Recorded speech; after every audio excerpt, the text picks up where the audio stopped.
Mom of two, missing since 2001.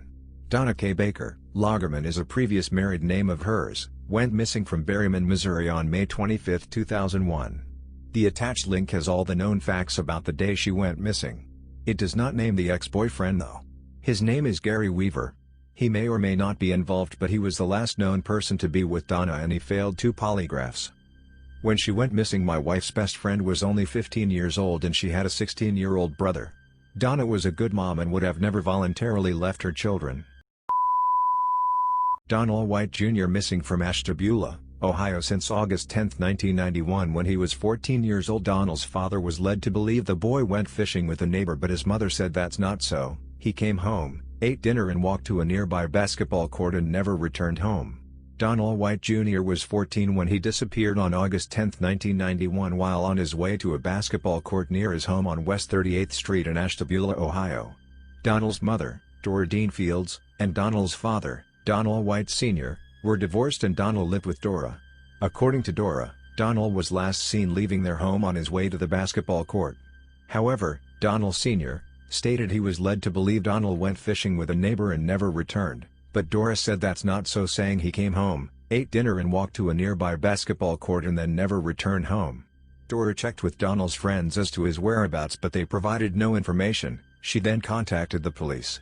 Several months later, Dora moved to California but never gave up hope of finding her son. In September 2012, Donald Sr. pushed to get city police to reopen his son's missing persons case.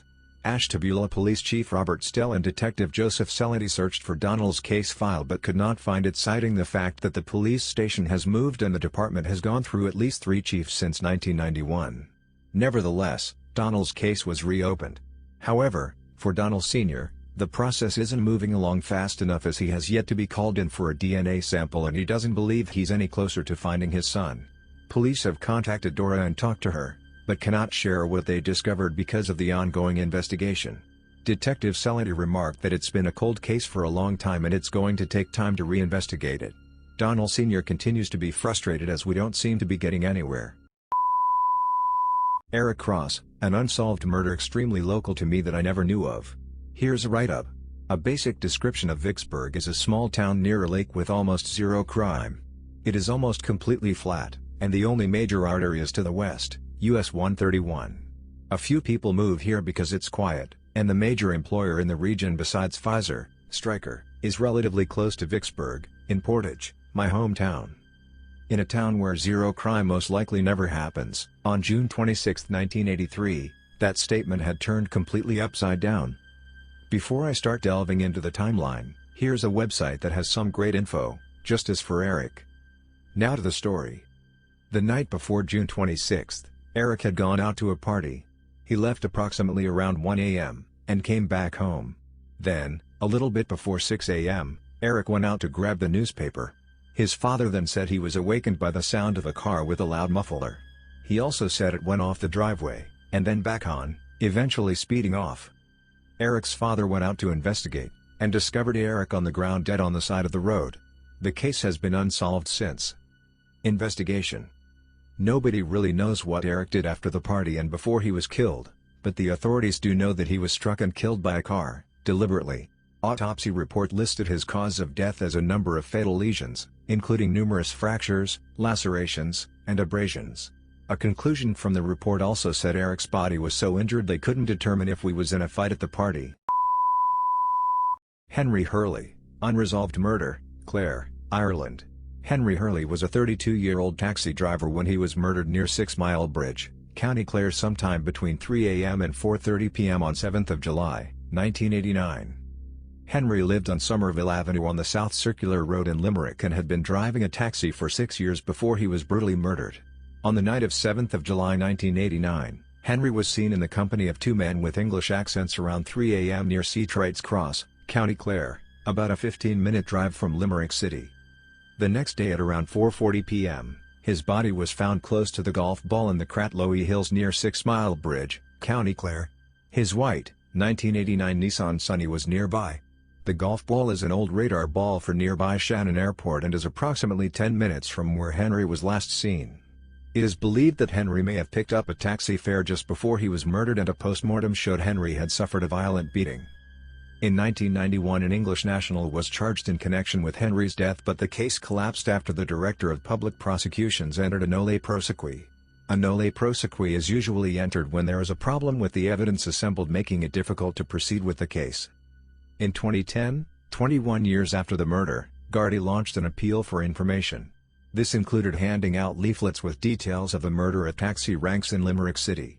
Despite the appeal, and the offer of a reward for information, 31 years have now passed since the murder, and the crime has not been solved.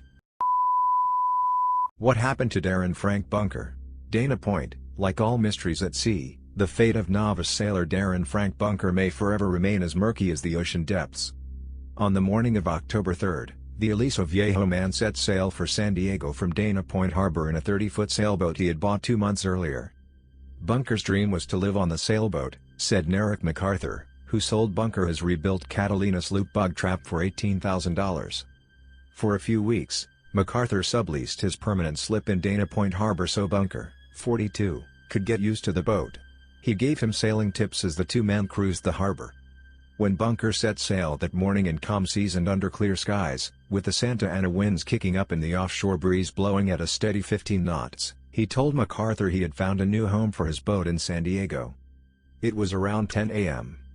"You're going to get caught in the dark," MacArthur recalls telling Bunker of the 8 to 10 hour trip. "No problem," said Bunker, a sturdily built man of about 6'3" who ran his own online game company, a guy who appeared to mostly keep to himself. "I've checked the charts. I have a radio in case I need help." MacArthur never saw or heard from Bunker again.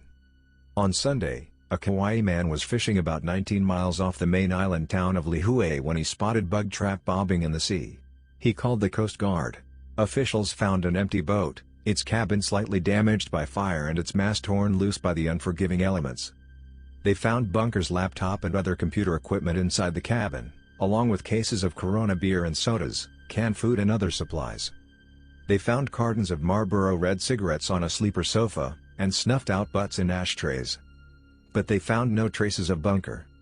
"It looks like he was living aboard the boat," said Kai R. Christensen, the officer in charge at the U.S. Coast Guard station in Kauai.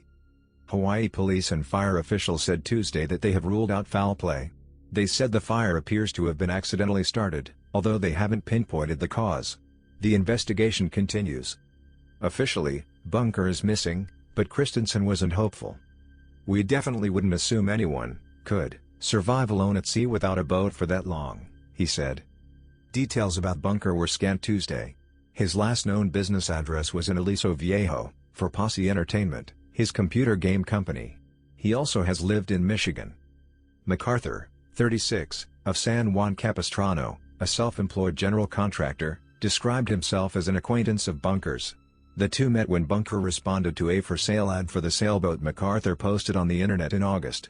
Bunker paid MacArthur $9,000 as a first installment for the boat, and owed him a few thousand more dollars when he vanished. The title remained in MacArthur's name. When MacArthur hadn't heard from Bunker about a week after he presumably left for San Diego, he emailed him. No response.